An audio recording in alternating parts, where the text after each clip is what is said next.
vocês, com muita alegria e muita honra, que eu exalto vocês. Obrigado. Gente, boa tarde. Olha, eu acho que eu vou preferir falar de pé. De repente eu sento aqui em alguma hora, porque eu trabalho há mais de 20 anos com educação básica, lidando com uma criançada. E quem trabalha com criança, sobretudo em sala de aula, sabe que ficar sentado muito tempo é perigoso. Se a gente fica sentado, daqui a pouco a aula vira alguma coisa inimaginável.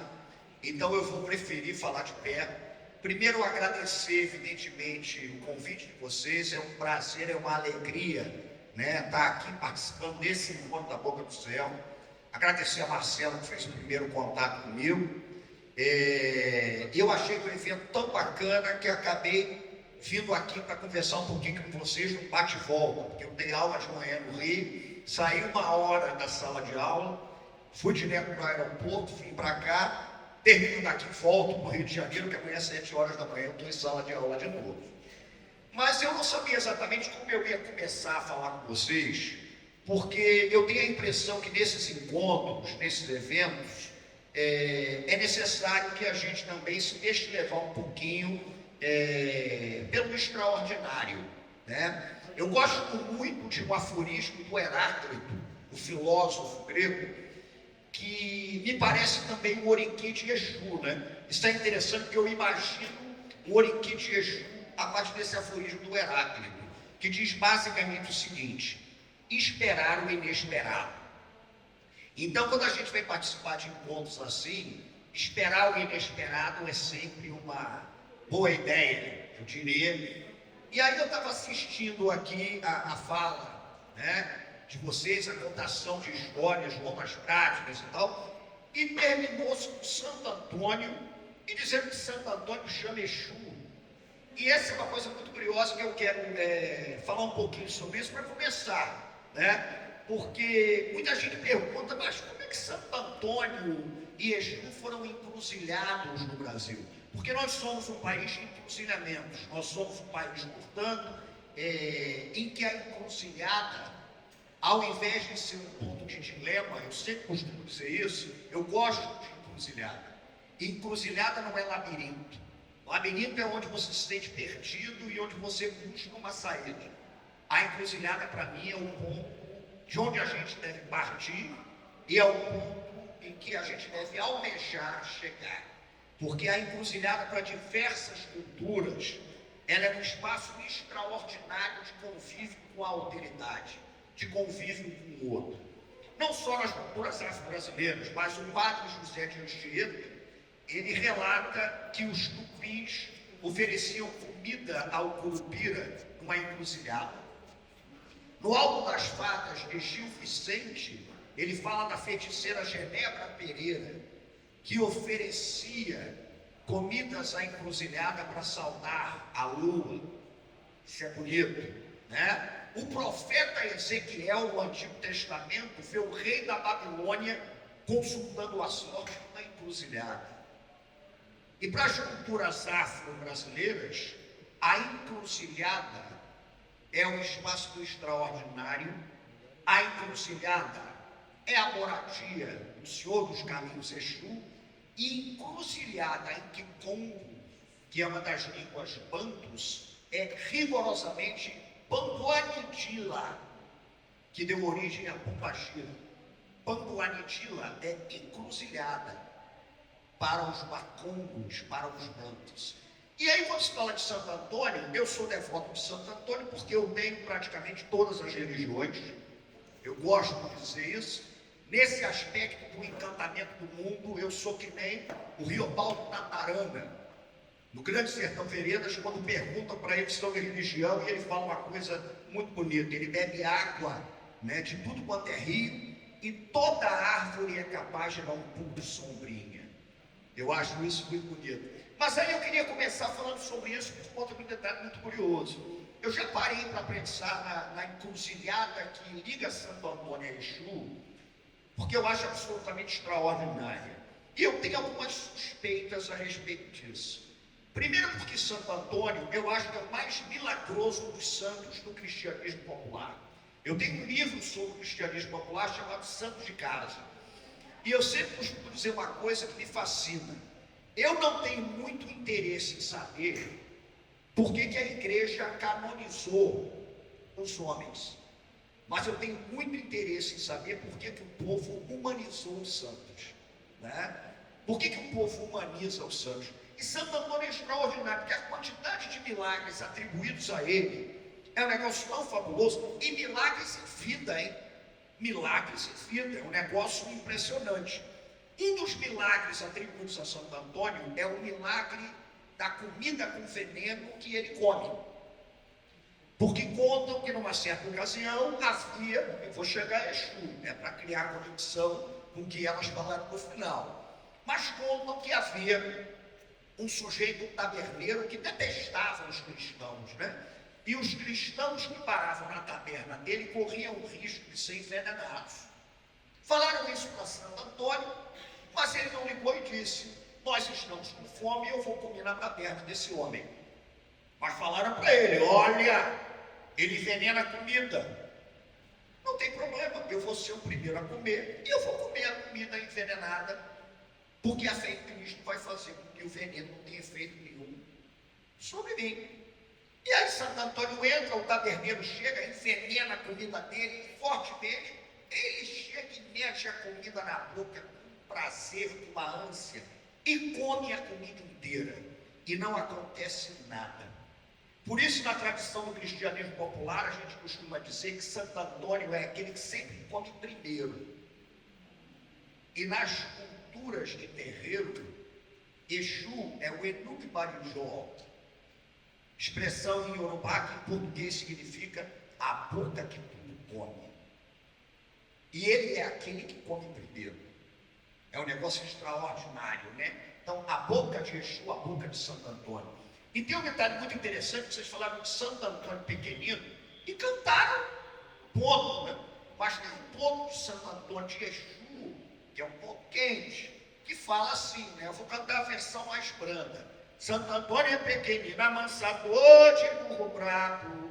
Quem mexeu com tranca-rua, mexeu com o homem errado.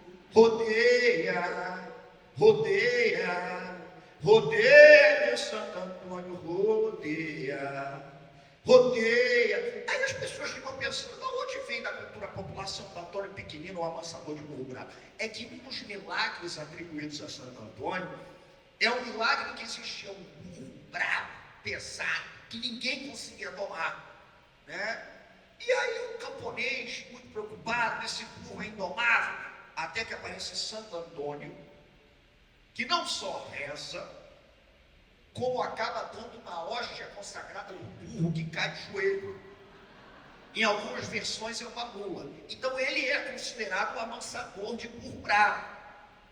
Aí você imagine como das tradições do cristianismo popular essa história chega aos terreiros do Brasil, né? É a encruzilhada que no fim das contas explica isso. Bom, então a relação entre Santo Antônio e Exu vai mais ou menos por aí, por esse cruzo, por esse encontro entre culturas, né? Por essa encruzilhada absolutamente fascinante. E quando eu venho falar aqui, e a proposta é falar um pouquinho sobre as encantarias brasileiras, eu não posso deixar de falar um pouquinho sobre a minha experiência, que eu acho que passa muito, essa experiência fundamental, e explica em larga medida o meu amor por histórias que são contadas, por histórias que são relatadas.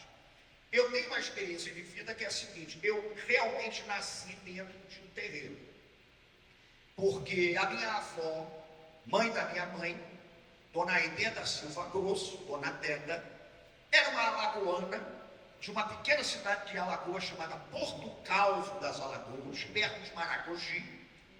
A minha avó, com 15, 16 anos de idade, vai para Pernambuco, ela vai morar no Recife. E no Recife, a minha avó se inicia no Xangô pernambucano, num candomblé muito tradicional do Recife, que é a Casa da Água Fria, que é uma casa que descende da linhagem de Baiadão, um grande sacerdote do Recife. A minha avó se inicia na Água Fria, aos 16 anos de idade, E em 1963, a minha avó, no Rio de Janeiro, ela planta o axé. Plantar o axé, para quem não é das culturas de terreiro, né, é você a rigor fazer os procedimentos místicos para que uma casa de candomblé funcione em um determinado lugar. A minha avó então planta o primeiro axé de Xangô pernambucano na Baixada Fluminense, no Rio de Janeiro, em Nova Iguaçu. Ele é axé ao Patondê, que funciona até hoje, sob comando de uma mãe de santo pernambucana também. Minha avó é falecida há bastante tempo, mãe Rose de Loboneté. E eu nasci dentro dessa casa, eu nasci dentro desse terreiro, eu nasci dentro, né, de um terreiro em Nova Iguaçu. E era um terreiro de Xangô, de candomblé pernambucano, mas a minha história talvez seja muito brasileira nesse sentido, porque minha mãe carnal, que está viva ainda bem, quando tinha 13 anos de idade e ia se iniciar no candomblé, conforme determinação do oráculo, veio um aviso oracular que o caminho dela não era o Xangô pernambucano, não era a iniciação ali. E a minha mãe acabou se iniciando na encantaria, com um sacerdote chamado Santo Triulo, que é um introdutor da encantaria de Minas, no Rio de Janeiro. Minha mãe se iniciou na encantaria, minha mãe está viva até hoje, minha mãe trabalhou a vida inteira com um encantado, que é o Caboclo Japetequara. E aí tem um detalhe interessante que eu acho que passa muito pelas experiências de contação que a gente tem. Na encantaria, né, isso eu acho fascinante, nas encantarias que vêm do Pará, que vêm do Maranhão, enfim, que chegam ao Rio de Janeiro com Santo Crioulo, que chegam a São Paulo com o Pai Francelino de Chapané, que foi um grande sacerdote da encantaria de Minas. O encantado é aquele que não teve a experiência da morte terrena. O encantado, por alguma razão, quando se viu diante da possibilidade da morte como fenômeno físico, ele foi arrebatado e ele transmutou-se num elemento da natureza.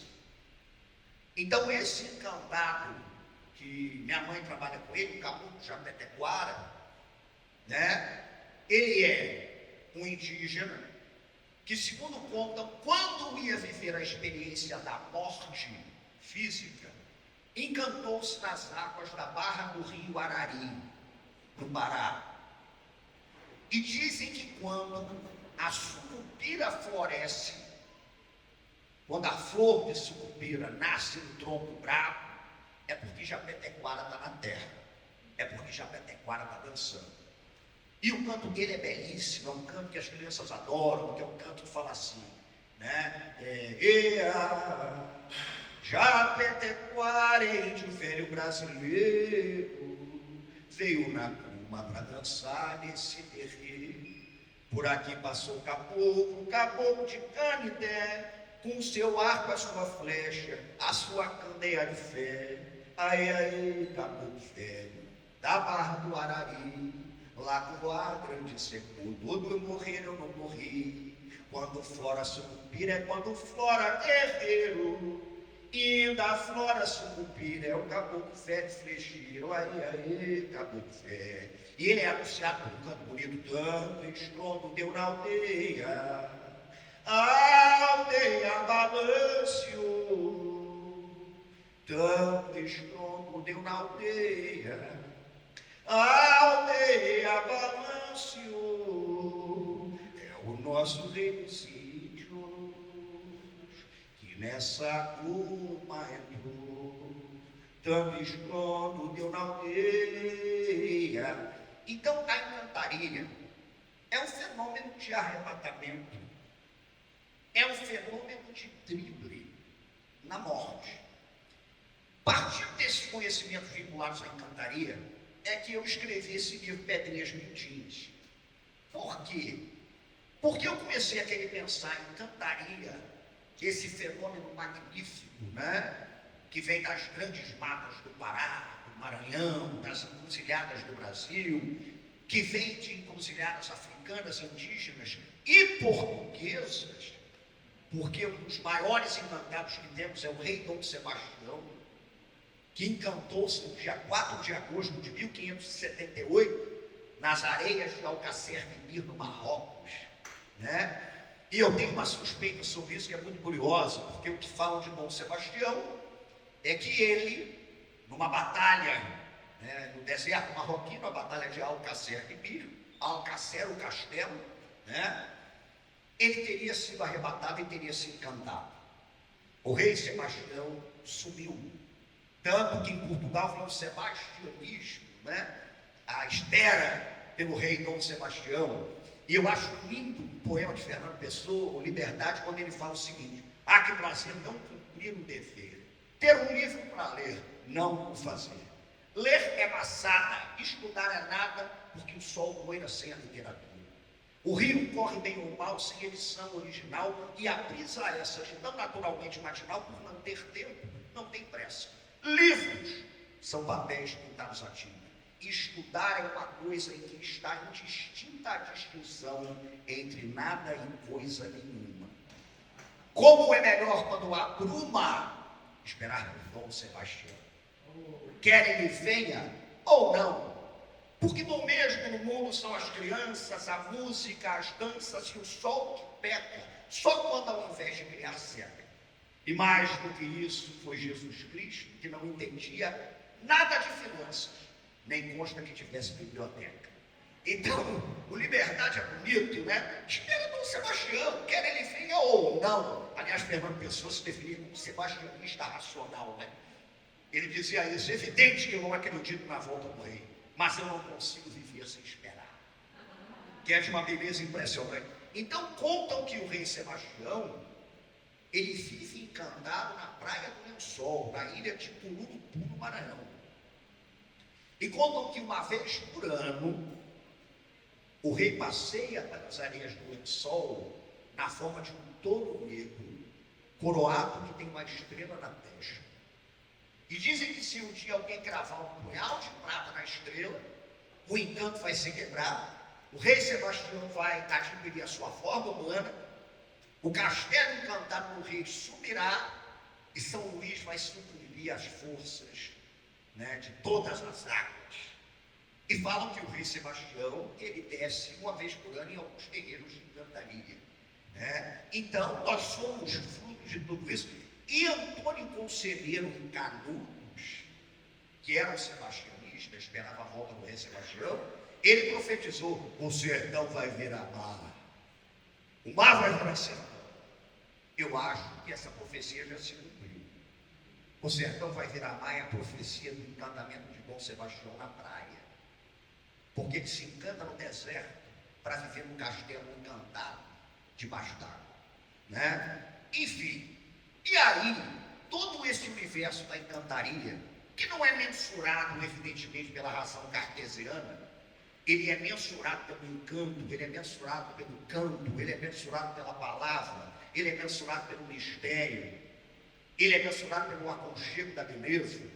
Tanto que há um termo na encantaria que é muito interessante, que quando você diz que o encantado, no Marajó, por exemplo, ele chega para dançar no corpo de uma sacerdotisa, ele aconchegou-se àquele corpo. O encantado está aconchegado ali. Enfim, partindo, portanto, dessa beleza da encantaria, é que eu fiz no Pedrinhas Miudinhas, eu escrevi um livro que partia de um seguinte princípio. Para as culturas encantadas, e eu gosto dessa expressão, as culturas encantadas, a morte não é um fenômeno da ordem da biologia, não é um fenômeno da ordem da fisiologia. A morte é uma outra coisa.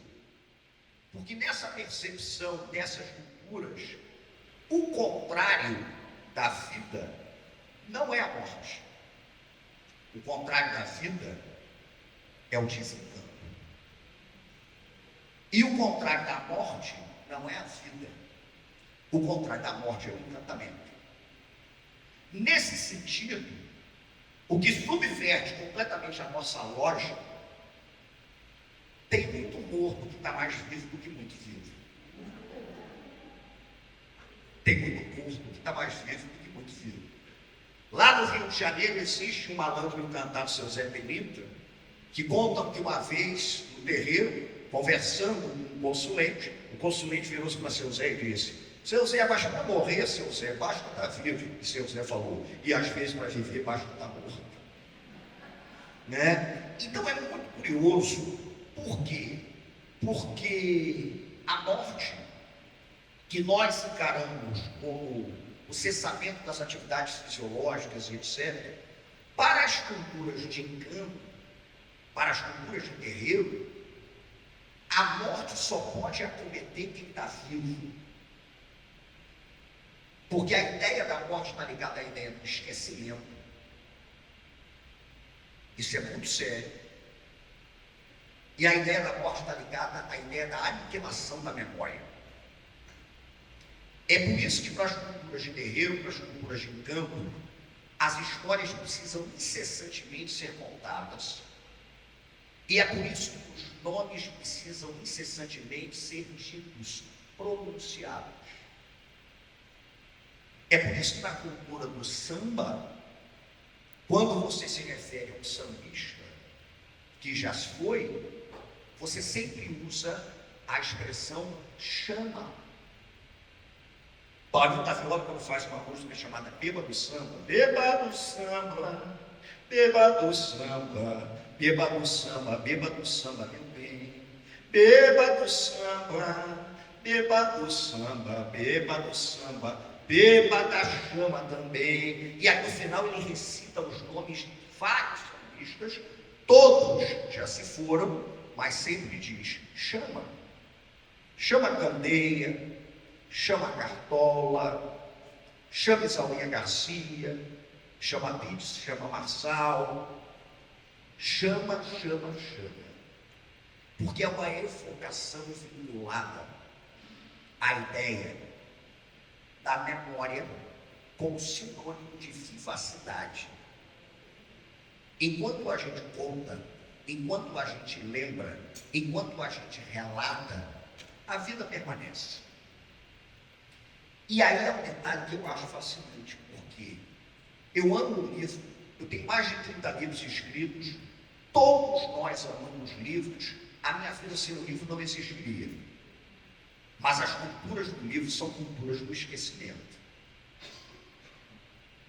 Muitas sociedades não chegaram ao livro, talvez porque não precisassem dele, já que as histórias continuam sendo incessantemente contadas. E as culturas de terreiro se caracterizam, as culturas de encanto, pela oralidade, pelas histórias que têm múltiplos significados. Isso é, evidentemente, de uma beleza impactante. E mais do que isso, são culturas fundamentadas no princípio da festa, como um elemento definidor das sociabilidades, das nossas relações sociais. Festeja-se tudo. Não é à toa que nos candomblés, quando uma pessoa é iniciada morre, faz-se uma cerimônia conhecida como axixê, e durante o axixê existe um momento muito bonito que a gente chama de xirê-icu, festa da morte. Por que você festeja? Porque você celebra. Porque quando você festeja a morte, você está celebrando também a possibilidade da vida. Já que no mito, a história, e vamos contar histórias, é muito melhor contar histórias e pensar o que elas querem dizer. A história é muito bonita. Contam os antigos, né, que um dia, Olodumare, o Deus maior, ordena a Obatalá que ele crie a humanidade.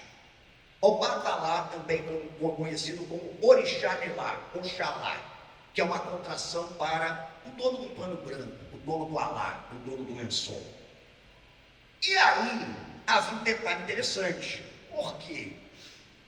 Porque Oxalá começa a criar as mulheres, os homens e as crianças a partir de um barro primordial.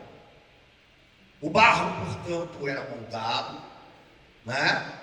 O sopro da vida era dado àquele barro e a vida começava. O problema é que, num determinado momento, o barro começou a acabar. O barro vai acabar, então não tem mais como criar novas vidas. E aí foi feita uma reunião da cúpula dos orixás. Olha, nós temos que resolver o problema. Porque Oxalá moldou as crianças, mulheres e homens a partir do barro primordial, mas o barro acabou. E se o barro acaba, a criação termina também. O que fazer? Né? Aí, alguém levanta o dedo. Existem versões que falam que foram os beijos. Existem versões que falam que foi o próprio Obatalá, enfim. Né? E diz o seguinte: só tem uma maneira. É pegar alguém que foi feito do barro e devolver para o barro, para que outra pessoa seja feita. É a única alternativa. E aí fez-se aquele silêncio constrangedor. Mas peraí, a gente vai pegar alguém que está vivendo, que tem família, que tem amigos, que se diverte, que brinca, que dança, e vai devolver para o barro? Mas não tem jeito. Vai ter que ser assim. Mas quem é que vai ter a coragem de devolver a pessoa para o barro? E ninguém se manifestava. Os orixás começaram a tirar da reta. Eu não faço isso, imagina, não vou conseguir. Até que um orixá que estava caladinho no fundo virou-se e disse: eu assumo essa tarefa, não tem jeito. Era Incu, a morte. E aí o Olodumare vira-se e diz: Incu é o meu filho, como vocês são meus filhos, são meus filhos. E Incu vai ter que ser reverenciado. Aí o que acontece? Incu foi o responsável para pegar as pessoas e devolvê-las ao barro. E aí conta o mito que, ao assistir isso, Nanã, a grande anciã, chora. E as lágrimas de Nanã amolecem o barro, facilitando a criação de outros seres. Nesse sentido, sempre que se lamenta a morte, se celebra também a vida. Nesse sentido, e aí eu cruzo de novo com Guimarães Rosa, que diz uma frase linda no discurso de posse na Academia Brasileira de Letras: a gente morre é para provar que viveu. Então, a morte, para essas leituras, ela é um fenômeno que está muito mais ligado à aniquilação, ao esquecimento, do que propriamente a um fenômeno fisiológico. Não está ligado a isso, porque a morte não é um conceito, é uma espiritualidade, que pode me acometer enquanto eu estou absolutamente vivo. Porém, é possível que um dia eu morra, que vocês morram, que nós morramos e vamos morrer. Mas é possível que a morte seja a pré-condição para que continuemos. Como? Na lembrança, nas histórias que são relatadas, nos festejos que são feitos, nas celebrações que vão acontecer. Porque o encanto, gente, é cotidiano. E nós precisamos estar disponíveis para o encantamento. O encanto é um estado do ser. É um estado de aconchego à beleza. E que pode acontecer de uma maneira muito fugidia. Pode acontecer de uma maneira muito simples. Eu uma vez estava caminhando por uma feira livre perto da minha casa, eu escrevi essa cena no Combinatário das Ruas. E aí eu vi, né, uma feirante, rigorosamente, se a história é verdadeira, ela vai cantar assim: saudade, amor, que saudade. Aí o outro feirante pegou e respondeu no tom: que me vira pelo avesso, que desvira meu avesso. Puseram a faca em meu peito, mas quem disse que eu te esqueço? Mas quem disse que eu mereço? Naquele instante se produziu um encantamento com uma experiência frágil de beleza de mundo. Porque 30 segundos depois estava todo mundo de novo ralando e vendendo inhame, né? E vendendo batata, e vendendo cenoura. Então essa disponibilidade para transgredir o horror em alegria existente, que não tem nada a ver com felicidade, é um negócio muito bonito. E a festa é filha disso.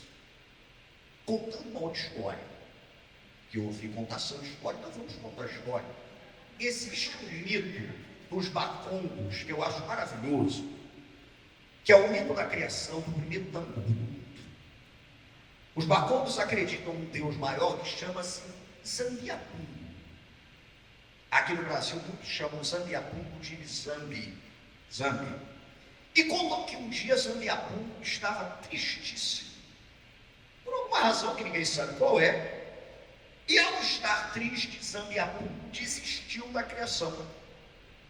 Eu desisto. Eu não vou criar mais nada, eu estou triste e tal. Acabou. E aí os inquices, que são as entidades filhas de Zambiapum, viraram para ele e falaram: pai, Tata, o maior, e se nós conseguirmos alegrar o senhor? Será que o senhor então vai continuar a criação? Ninguém vai me alegrar.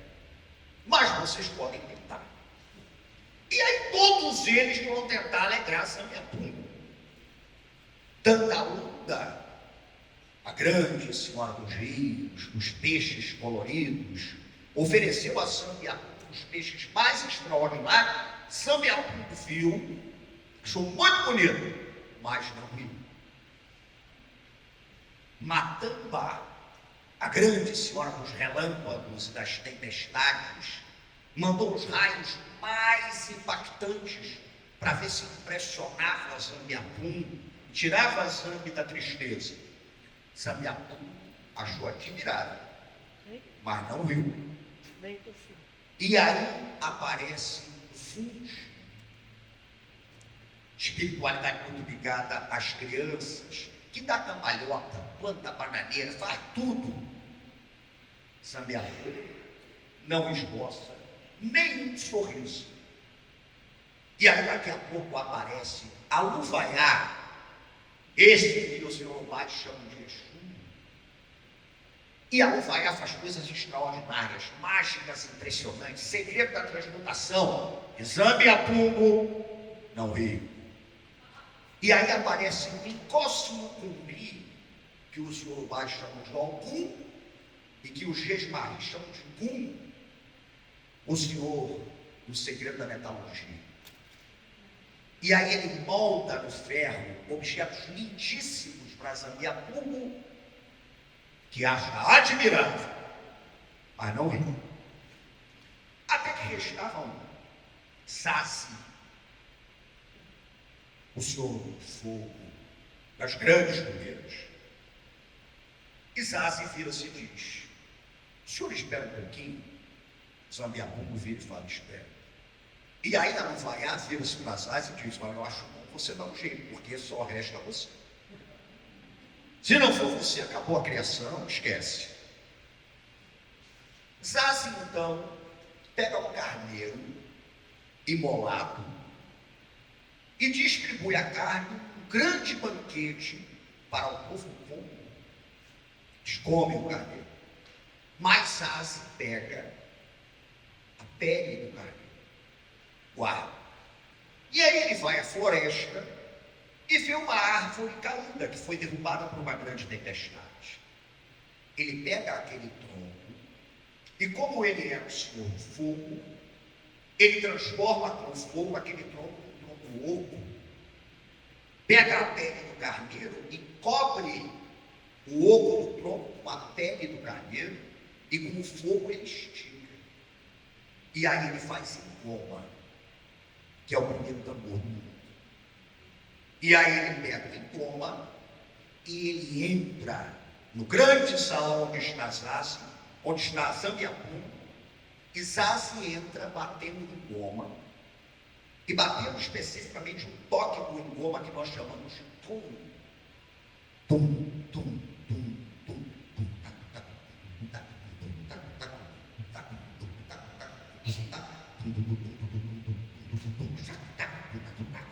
que é um toque clássico dos candomblés de Angola. Quando ele entra batendo, todos os inquices começam a dançar.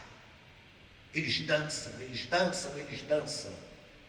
E vendo o tambor, e vendo a dança dos inquices, Santiago, o rei, ele abre um sorriso e ele diz que a humanidade vai ser criada, porque ele está alegre. É por isso que o povo do Congo diz que a humanidade é filha de Ngoma, ela é filha do tambor. E ela só existe porque existiu a festa. A humanidade é filha do tambor e da festa. A humanidade é filha do Ngoma. Por isso a gente chama o Ngoma de nosso pai tambor. O Ngoma é o nosso pai. Quando a gente pensa nisso, a gente vê também que a disponibilidade para o canto, ela está diretamente relacionada também à disponibilidade para a festa. E é uma coisa que eu costumo dizer, nas grandes culturas de festa, a festa não é feita porque a vida é boa, é feita pela razão inversa. A gente festeja porque não é. Esse é o sentido transgressor da subversão da dor e encantaria. Essa é a questão social. E para entrar aqui numa dimensão final, para a gente bater um papo, se vocês quiserem, eu cheguei aqui e estava escutando o Pedrinhas Miudinhas. Pedrinhas Miudinhas, esse canto, ele é um canto de terreiro, e ele é um canto que em alguns terreiros é consagrado a um boiadeiro muito importante, e é um canto que em alguns terreiros é consagrado a um caboclo muito importante, que é o caboclo da laje. E a gente costuma dizer nas culturas de terreiro que todo ponto ele tem uma amarração, como o João. Ou seja, tem algum segredo ali que você tem que desmentar, que está numa frase, que está em alguma coisa nesse sentido. E o Pedrinhas Miudinhas tem uma amarração interessante, porque o Pedrinhas Miudinhas disse isso em sua versão mais conhecida. Pedrinha miudinha de Luandaí, lajeiro tão grande de Luandaí, três pedras lá na minha aldeia, uma é maior, outra é menor, a miudinha que me alumeia, a mais pequena é que me alumeia. E eu conheci esse canto desde garoto, de terreiro, né? Seu caboclo da Pedra Preta, boiadeiro, seu caboclo da laje, essa turma toda. Quando eu entrei na faculdade de História, eu gosto de contar essa história porque acho que também ela cruza o que a gente está tentando falar aqui. Mas quando eu entrei numa faculdade de História, um dos textos que mais me impactaram foi o do Walter Benjamin, chamado As Teses sobre a História. O Benjamin é um pensador que eu gosto muitíssimo, tanto que meu filho se chama Benjamin, né? Em reverência não é referência, não, é reverência a Walter Benjamin. E no Tese sobre a História, ele diz uma coisa muito interessante: a gente tem a necessidade de escovar a história a contrapelo, né? Contar a história a contrapelo. As histórias que a história não conta, muito bacana, né? E quando eu li aquilo me impactou profundamente, mas ao mesmo tempo eu tive a sensação de que aquilo não me era de todo estranho, eu já conhecia aquele negócio de algum lugar. Mas tudo bem, né? Walter Benjamin, aquele negócio todo. Um dia me bateu um estalo, e aí eu pensei assim, peraí, eu já sei de onde eu conheço esse texto do Benjamin. É no ponto do caboclo da laje, o Pedrinhas Miudinhas. O Benjamin encontrou o caboclo da laje com encruzilhado. Porque a história contrapelo fala basicamente que a gente contar as histórias que a história não conta. No ano de 2019, por exemplo, eu tive a felicidade de ser chamado por um grandíssimo amigo meu para trocar ideias com ele para montar um enredo da Mangueira, que é o meu queridíssimo irmão Leandro Vieira. E a gente sentou numa mesa de busquinho do Rio de Janeiro, um pote cheiroso que eu frequento muito, moro perto. E o Leandro vinha com a proposta do enredo dele. E eu comecei a falar com ele e tal, e aí acabou que saiu um enredo bem jaminiano, digamos assim, porque a ideia era contar as histórias do Brasil a contrapelo. Então o samba da Mangueira, né, vinha dizendo: não veio do céu nem das mãos de Isabel a liberdade, é o dragão no mar de Aracati, salve os caboclos de Ju. Um dia eu conto a história de como saiu esse enredo, vocês vão até rir. Por muito pouco a Mangueira não via com enredo absurdo, mas enfim, é o gênio Leandro Vieira. E aí fica aquela contrapelo, aquelas histórias e tal, miúdas cotidianas. E o Pedrinhas Mil Dias, o contrapelo. Porque o canto diz: três pedras lá na minha aldeia, uma é maior, outra é menor. A miudinha é que me alumeia, a mais pequena é que me alumeia. A pedra miúda é o contrapelo do Benjamin. Acabou que eles se encontraram numa encruzilhada cantada no Brasil. E aí eu quis escrever esse livro, que fala basicamente dessas histórias de miudezas. Mas eu não ia fazer isso sem uma autorização do Encanta. E aí eu vivi uma história da minha vida que me emociona profundamente, eu acho que marca meu trabalho todo. Porque o Pedrinho já tem mais de 10 anos, é um livro, foi lançado lá em 2010, então não sei. Mas eu fui falar com o caboclo a respeito do ponto. E não foi com o caboclo da laje, foi com o caboclo do Pinambá, que é um caboclo que trabalha com minha tia carnal. Hoje ele não está mais vindo, ela tem mais de 80 anos, mas eu conversei com o caboclo, ele ainda está vindo. E eu virei para o caboclo e falei uma coisa para ele que é interessante. Eu virei e falei: não é interessante coisa nenhuma, mas eu falei uma coisa para ele que foi o seguinte: seu Tupinambá, eu podia usar um ponto. Eu falei: mas esse ponto tem uma questão de amarração que eu não estou conseguindo desatar esse nó. Mas por quê? Porque o ponto diz: três pedras lá na minha aldeia, uma é maior, outra é menor. A miudinha que me alumeia. Eu virei e falei: mas olha só, três pedras na minha aldeia. Uma é maior, outra é menor. A miudinha é a que me alumeia. Mas aí são duas. Uma é maior, outra é menor. E a terceira? E aí ele me olha com uma cara de desprezo pela minha ignorância, pela minha incapacidade de entender a amarração do povo. Ele olha para mim e diz apenas o seguinte: a terceira é você. Eu acho que aquilo, de certa maneira, resolveu a minha vida. A terceira somos nós. A terceira são vocês que estão contando histórias. Vocês são a terceira pedra. Eu, quando escrevo, eu me coloco disponível para o alumbramento da pedra miúda. Porque eu sou apenas só a terceira pedra de Aruanda. A terceira pedra de Aruanda é aquela que relata. E eu acho que isso é uma beleza. A terceira pedra de Aruanda é aquela que conta a história do encanto, a história do encantamento. A terceira pedra de Aruanda é aquela que se coloca disponível para reparar que a beleza do mistério não está na pedra grande. A beleza do mistério está exatamente naquela pedra muda que quase ninguém vê.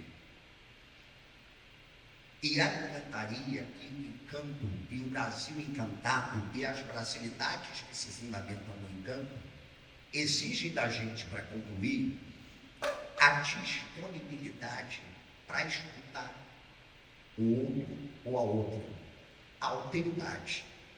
Então, eu queria fechar aqui essa minha fala, não sei se a gente vai ter tempo para conversar, mas eu queria cantar, então, contando uma história. As histórias cantadas são muito bonitas, uma história de disponibilidade para a alteridade.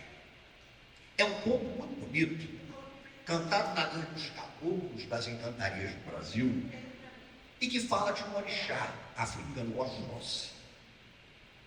Fala de Oxóssi atravessando da África para o Brasil.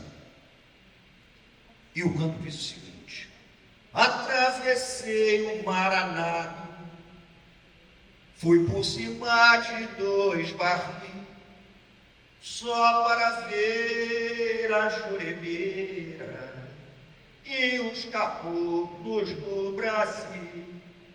Atravessei o Maraná, fui por cima de 2 barris, só para ver a juremeira e os caboclos do Brasil. A amarração desse canto é a disponibilidade de atravessar para tentar escutar quem está do outro lado, para conhecer o outro, a outra, a experiência de alteração pela beleza do canto. Quando ele diz que eu atravessei nas condições mais precárias, por cima de 2 barril, só para ver a juremeira. Eu quis ver a juremeira. E a juremeira, para quem não sabe, é a grande árvore do mundo, entre o sagrado e o profano, o visível e o invisível. É ela que foca na maceração de suas raízes e folhas, a chegada dos grandes mestres da Jurema, para que o mundo seja reinventado como uma experiência de beleza, lindeza, alegria e liberdade. Obrigado, gente.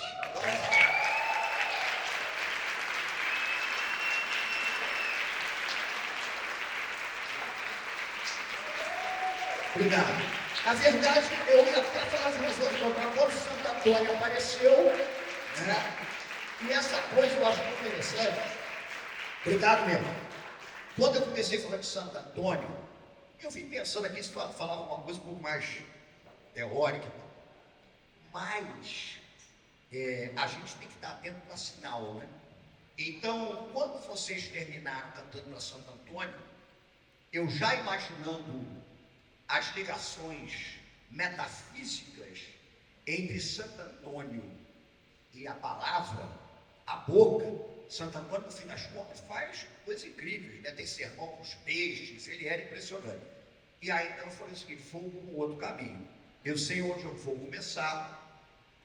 A bola foi levantada, eu não sou doido, né? E se levantou-se a bola com Santo Antônio, eu vou seguir com Santo Antônio. E vamos só lembrar de uma coisa, hein? Está chegando o dia de Santo Antônio, né? Está ele ali. Para quem for fazer fogueira, respeitemos os mais velhos. A fogueira para Santo Antônio é feita de um jeito, para São João é feita de outro jeito, e para São Pedro é feita de outro jeito. Dizem os mais velhos da cultura popular que se você faz fogueira de um santo para outro, está errado. É que nem casamenteiro. Santo Antônio é apenas um casamenteiro das moças virgens. Casamenteiro das viúvas é São Pedro. E casamenteiro daquelas que gostam da vida de uma forma muito intensa é São Gonçalo do Amarante. Você conhece esse nome?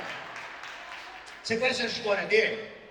Rapaz, São Gonçalo do Amarante, as loucuras dele, eu só vou ficar até com vocês mesmo porque eu tenho fogo. Mas São Gonçalo do Amarante eu amo, porque São Gonçalo do Amarante, ele era um padre de Amarante. Eu vou ter que levantar para contar a história de São Gonçalo. São Gonçalo do Amarante era um padre, viveu em Amarante, na Idade Média, em Portugal. E ele começou a achar o catolicismo muito chato, insuportável, porque ele partia do princípio de que Cristo convertia mais pela alegria do que pelo medo. Então, sabe o que ele começou a fazer? Ele era violeiro. E ele ia, portanto, às zona boêmia de Amarante, onde tinha taberna, gueiro, tudo ali, e ele ia para tocar viola. E para que ninguém o reconhecesse, é o padre, ele ia vestido de mulher, travestido. Ele botava uma roupa de mulher e ia. E ele ficava tocando viola, dançando e tal. E casava todo mundo que quisesse casar, gente separada, prostituta, ele fazia casamento. E tem uma história dele que é curiosa, porque ele tinha medo de se entusiasmar demais com aquilo e nunca mais voltar para a igreja. Então ele tocava viola, vestido de moça, mas ele usava um sapato de pregos, para lembrar que também existia dor. E ele dançava tocando viola assim. Por isso, ele é o grande padroeiro dos violeiros. Por isso, em Laranjeiras, Sergipe, tem uma das mais bonitas manifestações da cultura popular do Brasil, que é a dança de São Gonçalo. Ela só é dançada por homens vestidos de mulher e que dançam assim. E por isso, graças a ele, existe a maior loucura do cristianismo católico oficial português, que vocês podem verificar no Google para ver que eu não estou mentindo. Em louvor a São Gonçalo, a igreja de Luísa, são feitos doces em forma de pênis, e que são chamados em Portugal de os caralhos de São Gonçalo. Ué, pode ver. E é distribuído pela própria igreja. Então São Gonçalo é violeiro, que é um negócio maravilhoso. Mas, sob as fogueiras, a fogueira de Santo Antônio, a base dela é quadrada. É o chiqueirinho, que faz referência à mula ou burro bravo que ele amansou e levou para o chiqueiro. Então, se você quer fazer uma fogueira em louvor a Santo Antônio, a base é quadrada. A fogueira para São Pedro é triangular, porque se refere à Santíssima Trindade e ao papel fundamental de Pedro no erguimento da igreja. E a fogueira de João Batista é oval, porque ela se refere à gravidez de Isabel, a mãe dele, da Virgem Maria. Porque o que conta o cristianismo popular é que Maria estava grávida de Cristo e Isabel estava grávida de João Batista na mesma época. Eram primas. E as barrigas cresceram de tal maneira que, num certo momento, uma não conseguia mais visitar a outra. E elas teriam feito um acordo. Primeiro que nascer, a gente manda acender uma fogueira para que a outra veja o fumo e saiba: a criança está no mundo. E segundo a tradição, quem nasceu primeiro foi João Batista. Isabel mandou acender uma fogueira maravilhosa para que Maria visse Jesus. João Batista é o único santo do catolicismo celebrado no dia do nascimento e não no dia da morte. Santo Antônio é celebrado em 13 de julho porque foi o dia da morte dele. João Batista nasceu em 24 de julho. Então, quando você acende a fogueira ovalar, você louva a gravidez de Isabel, a gravidez de Maria, a vida de Batista e a vida de Cristo, e recria o mito da fogueira. Por isso é que a gente tem que ter cuidado. Santo Antônio, chiqueirinho. São João Batista, base ovalar. São Pedro, triângulo, senão dá errado. A mesma coisa para os casamentos. Você vai pedir casamento a Santo Antônio, olha lá como é que você pega esse negócio. Às vezes é melhor você ir para São Pedro ou São Gonçalo do Amarante.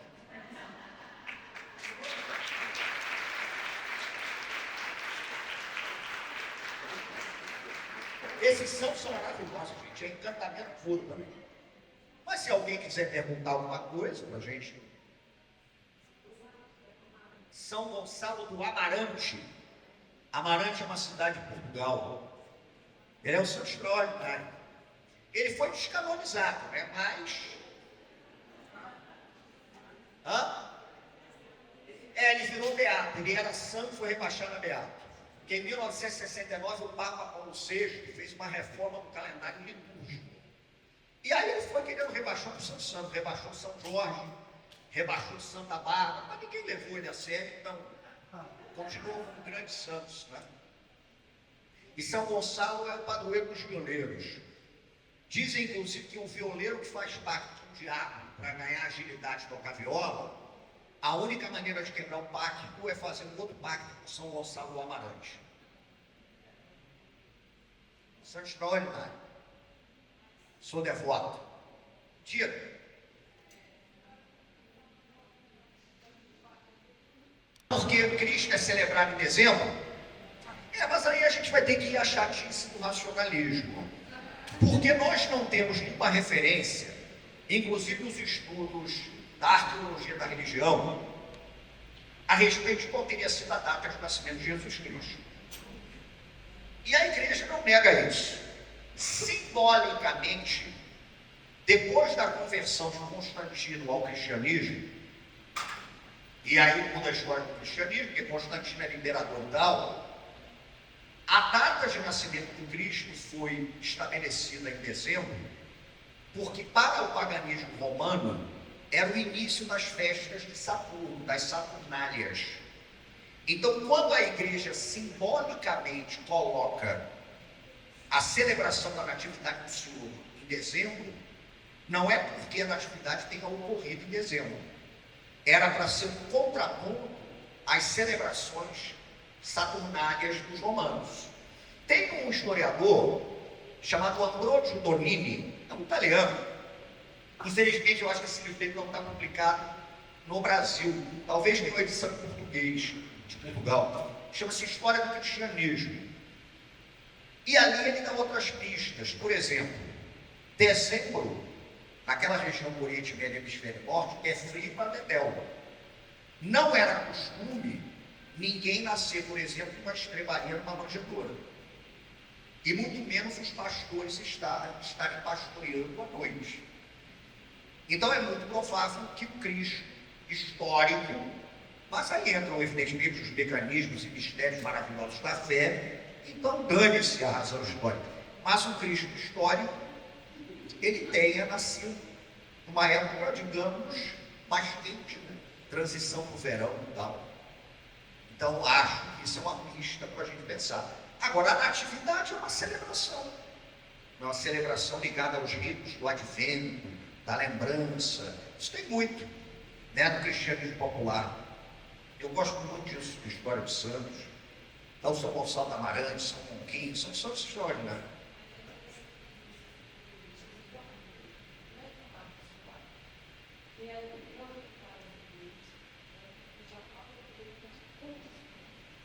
É porque os evangelhos, os 4 canônicos, eles se referem muito a parábolas, né? Mas isso é maravilhoso, porque a rigor é o que eu disse para vocês. Eu estudei bastante história de santos para escrever esse livro, Santos de Casa. E eu descobri de cara que, no meu ofício de historiador, seria uma besteira se eu começasse a querer buscar a evidência histórica. São Jorge é um exemplo. Tudo leva a crer que não tenha existido São Jorge. E é por isso que o Paulo VI descanoniza São Jorge na reforma do calendário litúrgico de 69. É muito provável que São Jorge seja a amálgama de uma série de mitos e histórias dos primeiros tempos do cristianismo. Um exemplo básico, diz a tradição que São Jorge teria morrido em 23 de abril de 303. Curiosamente, o 23 de abril para a cultura nórdica é o início das celebrações de Sigfrid, que é o matador de dragões. E é muito provável, portanto, que o dragão de São Jorge venha de uma encruzilhada entre o cristianismo e a cultura nórdica. Porque o cristianismo é uma religião sincrética, como todas são, evidentemente, e o cristianismo, a rigor, redefine e ressignifica. Isso é uma palavra da moda que eu não gosto, eu prefiro reencanta ou desencanta uma série de ritos do paganismo. Por exemplo, eu tenho um livro também sobre São Jorge, chama-se Guerreiro. E até o século XI não há nenhuma referência de São Jorge no dragão. Mas existe a diferença da mitologia nórdica. E existe no catolicismo um matador de dragões, que é São Marcelo da França, que teria matado um dragão que ameaçava Paris, né? E na própria iconografia bizantina, no cristianismo do Oriente, São Jorge só começa a aparecer ligado a dragão 10 séculos depois do que teria sido a existência dele, né? Que é muito interessante. Cavalo. São Jorge, de fato, teria pertencido à cavalaria romana. Mas a gente tem que lembrar que ele é da Capadócia. E Capadócia é uma palavra do antigo hitita, que foram os povos primitivos que habitaram aquela região. Primitivo no sentido de primeiros, não no sentido de inferiores. E Capadócia, em hitita, é a terra dos belos cavalos. Como o mito que liga São Jorge à lua, provavelmente vem da Capadócia. Já que a Capadócia tem uma característica de morfologia, de geologia do solo, uma erosão de rocha calcária, que faz com que a Capadócia tenha o que a gente chama de solo lunar. Tanto que as pessoas andam de balão na Capadócia para ver isso. Provavelmente vem daí o mito de que São Jorge mora na lua, né? Então é muito interessante como a cultura, ela é viva. E como ela mora nessas encruzilhadas absolutamente fascinantes. São Longuinho sabe me fazendo, sou absolutamente devoto dele, nunca me falhou, porque São Longuinho, sabe, para os cristãos é um negócio bacana. São Longuinho foi, se a gente considera como diz a própria igreja, o primeiro não judeu que se converteu ao cristianismo. Porque São Longuinho era um soldado romano, uns dizem que ele se chamava Cássio, que estava na cena da crucificação do Senhor.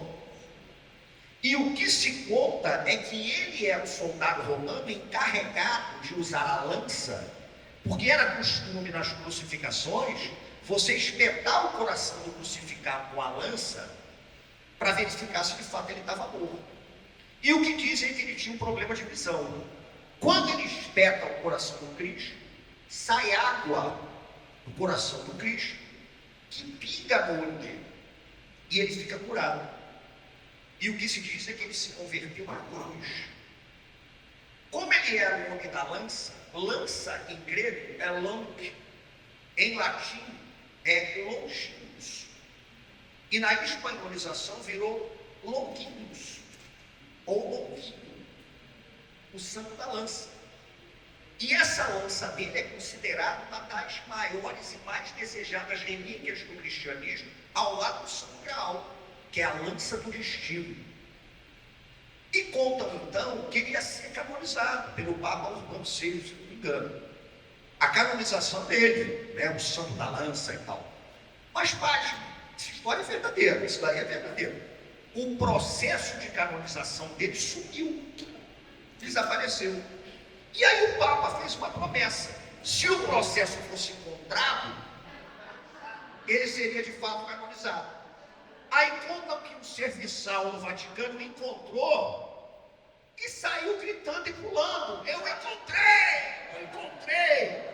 Daí vem a tradição de que ele é aquele que te auxilia para encontrar objetos perdidos, mas quando você encontra, tem que pular. Eu não vou lembrar dessa maluquice, mas uma vez eu fiz uma música, pode fazer música também. Eu fiz uma música sobre esses santos do povo que começava assim: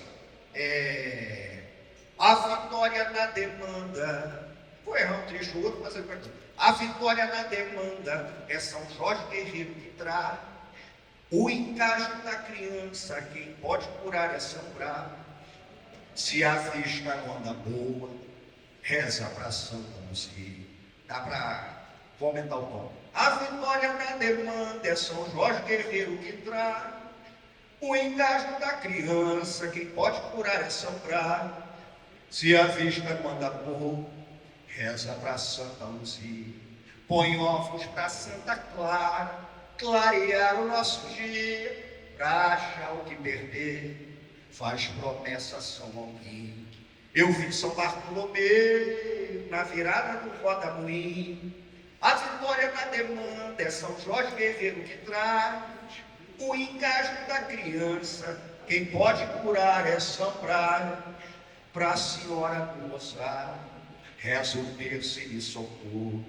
Para São Lázaro ofereço o banquete dos cachorros. São Pedro era pescador, São José o carpinteiro, São Roque era doutor, São Gonçalo era violeiro. A vitória da demanda é São Jorge Guerreiro que traz, e o engasgo da criança, quem pode curar é São Brás.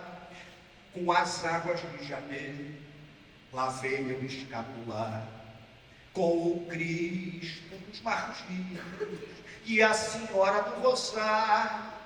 Santa Bárbara me ampare, santos reis façam visitas. Dou lenço para Santa Sara, dou rosas para Santa Rita.